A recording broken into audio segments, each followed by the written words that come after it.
Welcome into a Week 11 Packers defensive breakdown of their game against the New York Giants. A 27-20 win, and the Giants are trying that same formula that a lot of teams have used to beat the Packers this year. That possession formula, have long drives, and they were able to be successful for the most part because they converted on a fourth down quite often in this game, and we'll look at that. But the Packers also had plenty of missed opportunities. So let's just dive into the film and see what happened. The Packers gave up quite a few plays over 20 yards or at 20 yards, and this is going to be another one of those. Now, the first one, and this is just a nice crossing route, nice concept by them. They've got this two deep crossers here in the middle of the field, going opposite directions, and we just got a cover three shell. So realistically, this middle safety either has to take the vertical from the outside, but of course Nixon is going to attach, so this receiver heads vertical. He's going to end up attaching then to that, so that leaves Williams in a bind of having to choose one of these crossers. And we can see Valentine here at the bottom. He's going to realize, hey, we've got a cross, so he's going to attach here, but that's going to leave this receiver open in the middle of the field because there's no one else over there. Usually you would have one of these deep third defenders attaching with this other cross. Williams is a little bit late on it, and they're able to fit that throw in for a really big gain of 20 yards. So on that opening drive of the game, not a good start for this Packers defense. Then our eyes are going to be down here on Carrington Valentine, and man, he probably wants several of these plays back. He is just in a zone coverage here in the flat. It looks like we've got cover two. We got two high safeties, right? You've got five across on the same level. So you've got this cover two look. So he is just playing that difference, reading the quarterback's eyes. He sees that throw and he tries to take that back the other way. So off his hands, not able to come up with that catch. Just a simple stick concept on this backside. He's reading it, and unfortunate for the Packers, not able to come away with a pick there. And that's the first of what I would say is 4 missed interceptions in this game. And here we've got cover 2 again from the Packers defense. So you're going to have all these 5 on the same line with your 2 high shell. And they're actually going to attack this perfectly on both sides. You're going to get essentially a bench concept on the bottom, right? You're going to get a corner and then a quick out. And then on the front side, you're going to get this chip on Parsons and then a little bit of an arrow route. So he's going to sit down and then potentially break outside. And then you've got your 12 to 14 yard basic. So you're going to see the attention that it puts for these linebackers. Right, both of them pass up that route, passing behind them, right, and they both attack this tight end that is just sitting down on a little bit of a spot route. And you can see middle of the field that puts this safety in a bind because he's responsible for the deep half. Now he's got to fire down and make a tackle inside the 10-yard line. So again, something that these linebackers could do a lot better on is route recognition. Hey, we've just had this guy run right past us. We got to make sure that someone's got their eyes. Usually this would be Quay because he's kind of that middle read defender. And he's not able to pick that up. Winston finds him right in the middle of the field for a big gain. And that obviously sets up this touchdown run to Singletary. Just through the middle of the defense. A bit easier to see from this angle with the box. You can see they get a nice combo here. Gonna get a combo here, combo here. You're gonna work up to those backers. And Singletary, you can see, starting out here is gonna mess with Evan Williams. Right? Just like we talked about in the offensive breakdown of Emmanuel Wilson setting up, getting behind those blocks and then making your choice afterwards. And he's able to make a nice lane for himself to get into the end zone. So nice run by Singletary there to put the Giants up on their first possession. Here you've got a 3rd and 9, and this is another missed interception by Valentine. And I think he gives up on his responsibilities. I think this is essentially going to be a cover 3 match with a buzz over the middle. So you're going to have your deep 3rd defender here, deep 3rd here, deep 3rd on the other side, but he's not going to be pushed vertical, so he's able to sit down in the spot. You're going to have him hop down because it is 3rd and 9, so he's going to be that buzz defender in case anything comes in the middle of the field. And this is just instinct by Valentine. He pushes this guy out. He knows that they're going to try to get to the sticks. He's anticipating that, lets that vertical player go for the safety. And this would have been problematic had they had 2 verticals and they took a deep shot down the field. But Valentine, off his chest, not able to use the hands. And this is what I don't really like, is, hey, you've dropped it, yes, but the ball is up in the air. Make a play. All right, and you can see everyone else is like, come on, man. Come on, man. Finish the play. All right, so he's frustrated with himself, which I understand, but man, you got to finish the play. So if that ball is still in the air, you got to make sure that you're trying to track it. Don't be upset with yourself until that whistle blows. Of course, that could have been another turnover for the Packers. And we've got to get to our, weekly Enagbare run stop. It seems like every single week he's got one solid play where he gets a run stop. This is just shedding the tackle. This is Andrew Thomas. Really good tackle. Just gets thrown off by Enagbare. He's wrapping up. Misses the tackle, but then you've got Williams firing down in run support, along with Colby Wooden wrapping up, and you can see the team defense. You got 6 guys around him, 7 guys at the end. So really good team defense here from the Packers. But man, Enagbare up here, matched up one-on-one with the tackle. Going to do a nice job of using that hump move and getting in for a very short run play. So early on, run defense wasn't too bad. And there's going to be a little bit of a shift once Quay Walker goes out. And here we've got an example. You got Quay in the middle, just his decisiveness in the run game. Here you've got a counter. A really nice job by the end here, attacking that puller, so it stuffs everything up. So now this puller, he's obviously supposed to be taking that first, the most dangerous man, but Quay is able to step up and make first contact. So really nice job there setting the edge, and that makes it a little bit easier for the linebackers. But you're going to see a difference. We're going to look at a play later with Hopper, who replaces Quay, and you're just going to see the hesitancy in his play style. Now we're on a 3rd and 12, and this is just an explosive play because of missed tackles. All right, it gets red. It is there. We have a man at the point of the catch. He just misses the tackle, and now he gets upfield,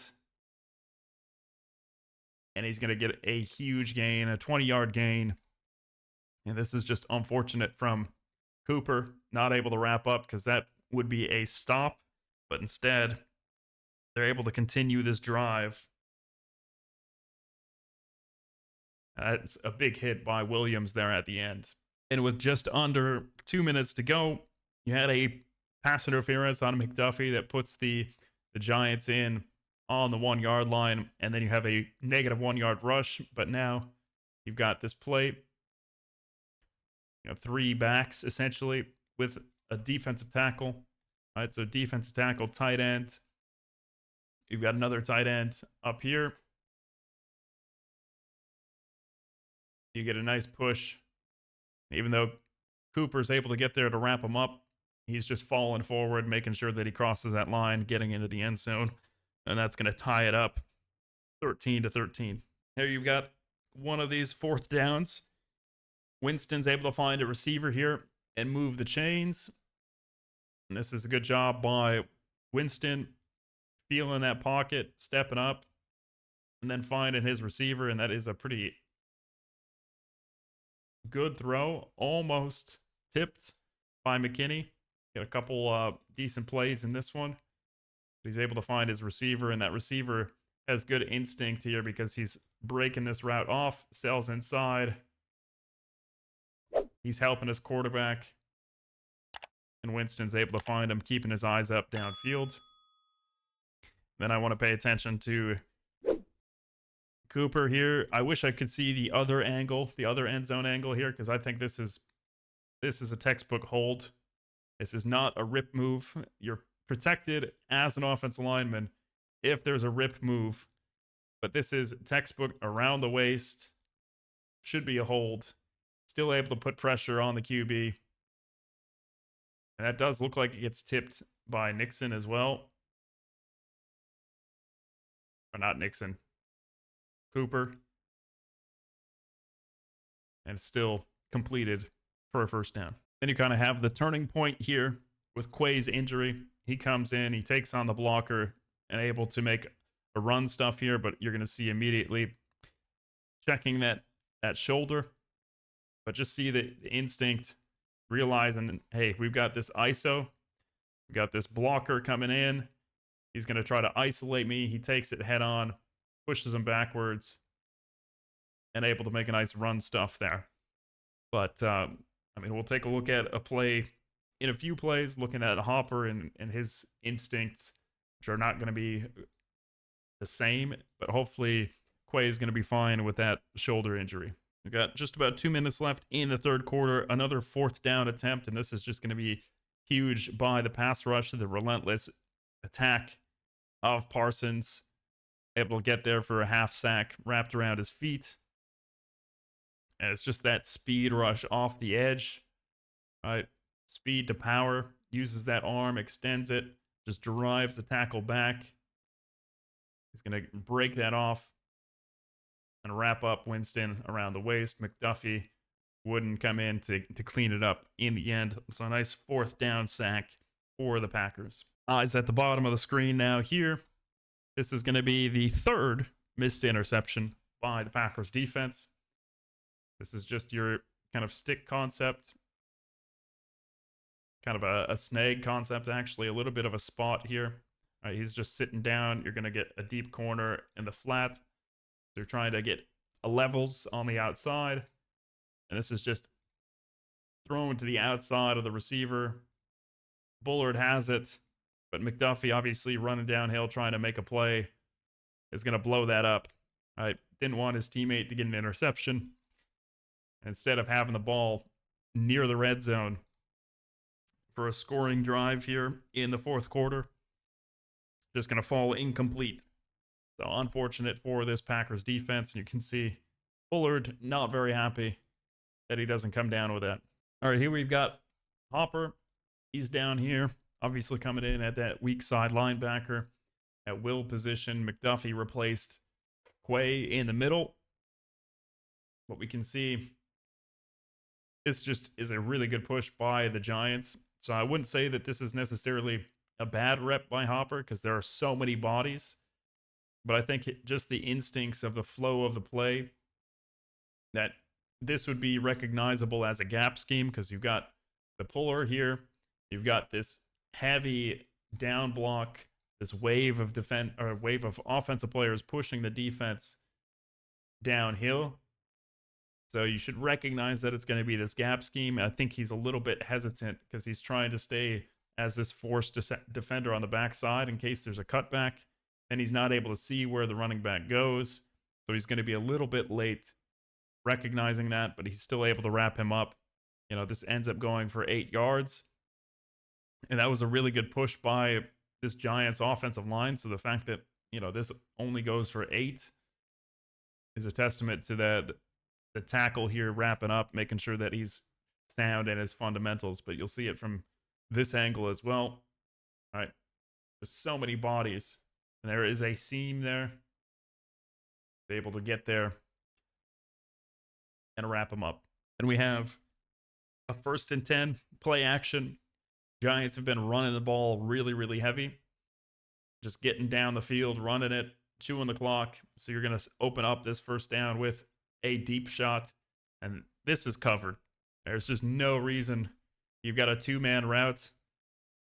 hit this cross underneath, he's going to be open. Obviously, Williams is trying to go downhill on this to help Valentine, who's obviously, out leveraged in this situation. But if Winston allows his receiver to go flats, that's going to be a huge gain for the Giants.